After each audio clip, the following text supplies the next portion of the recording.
Thank you. Sophia is about to go into surgery again. And I told her that I did a little bit of an interview with a few reporters a little earlier, and she said, please go out there and say it's not about me.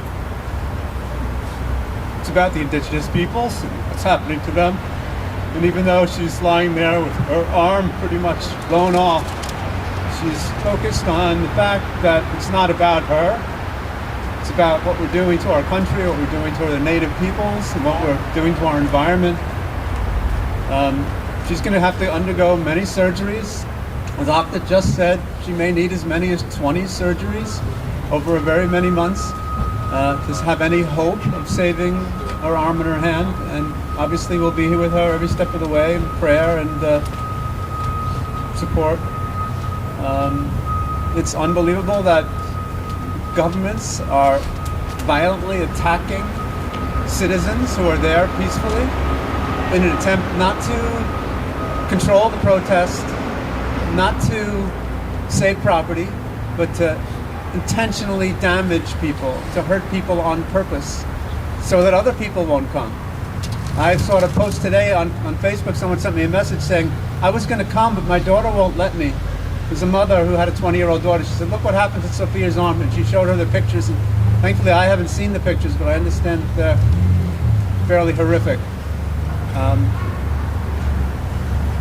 We need everyone in this country to step up and say, we're not going to do this anymore. We're not going to kill innocent people. Everyone has to just say no. We can't be throwing grenades at people who are peacefully protesting or singing and chanting and supporting our indigenous nations. This is not the way we behave. This is not Afghanistan. It's not Iraq. We don't throw grenades at people and water cannons to have them, get hydro. I'm sorry, I lost the word, but hypotherapy. They are shooting bullets. She's got bullet shots all over her. She's got welts from these bullets that are pretty significant. And she went back, even after she was shot 14 times, she went back in and said, I'm going to support the native people and try as hard as she could. They are intentionally blocking ambulances from getting to the site. So one of the reasons that could hamper her healing process, that it took her 6 to 8 hours to get to a hospital where they could do this kind of surgery, because they don't have any access to the roads. They've stopped people from getting through. They have a truck blocking a bridge so that ambulances can't get through to where they need to get through to. People have to call their senators, call their assemblymen and say, no, we can't stop people from being treated who are innocent people singing and praying. That's not the way we are in America. And I don't know what else to say, but please give us your prayers. Did she tell you what happened? Intentionally, a police officer threw a grenade that hit her right in her forearm and exploded right as it hit her forearm. There are many witnesses, and they have shrapnel. They said, the sheriff's office said that they did it to themselves. They blew up their own bombs or something. That's ridiculous. The doctors, I spoke to the surgeon himself directly, they took shrapnel out of her arm. So it's pretty clear that it was a grenade, and they're going to save that shrapnel. It's going to stay in pathology until it's needed. There's proof, there's evidence that our government is throwing grenades at our people who are there peacefully protesting. Wilanski. It's my daughter, Sophia Wilanski. Oh, she's 21. Just graduated from Williams College just a few months ago. A bright future ahead of her. what do you say to encourage others to go and stand with the indigenous people? I think I encourage everyone who can go to just go. It doesn't have to be there. Stand up anywhere. Your local assemblyman, your local senator, make the phone calls. Bombard people with phone calls. If all you can do is make a phone call, make the phone call. Call people. Tell them that this is un-American what we're doing to the native people. It's just, once again, we're going to brutalize the native people. We haven't done enough over the last 500 years. The police are saying that the explosion might have been caused by something the protesters did. That's absolutely false. There's absolutely clear evidence. There's multiple witnesses. And my daughter, who was completely conscious, said that they threw a grenade right at her. So she saw them throw it right at her. We have pictures of the grenades. There's no question as to what happened. The sheriff out there said that he heard an explosion. That's all he said. He heard an explosion. Didn't talk about what the explosion did or who caused the explosion. They're the only ones that have the weapons. The native people, they're not carrying any weapons on them. They're carrying sacred pipes. I mean, the force of the explosion blew the bone out of her arm, and all of the arteries and all of the muscle that supports her arm, it just blew out. It wasn't caused by a fire or anything else. This was a grenade. This is a weapon of war. Have the doctors given you any sense of what the chances are that she's going to be able to maintain her arm?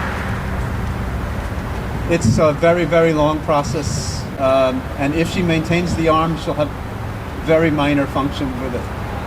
So we may face a situation where one day we're going to have to say, do we want the cosmetic arm or do we want something else which gives her more function?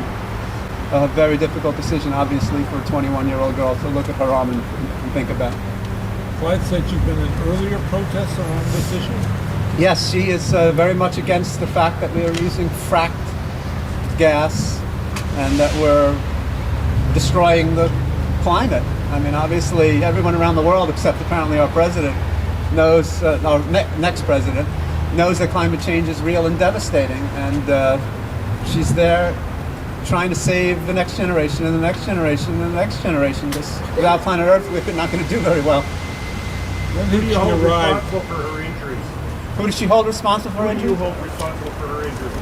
I think I hold the governor of North Dakota, the police, the National Guard, whoever is in control of that area. I think that they knew what was coming. Even President Obama, who I love, said 3 weeks ago, well, we're going to wait and see. There's nothing more to wait and see. These people need help. They need to defuse the situation before people die. And people will die if the situation isn't stopped. That's pretty clear. When did she go to? She was there for 3 weeks. She was planning to stay throughout the whole winter. She got a 35-degree below sleeping bag, and she was planning to support them through the North Dakota winter.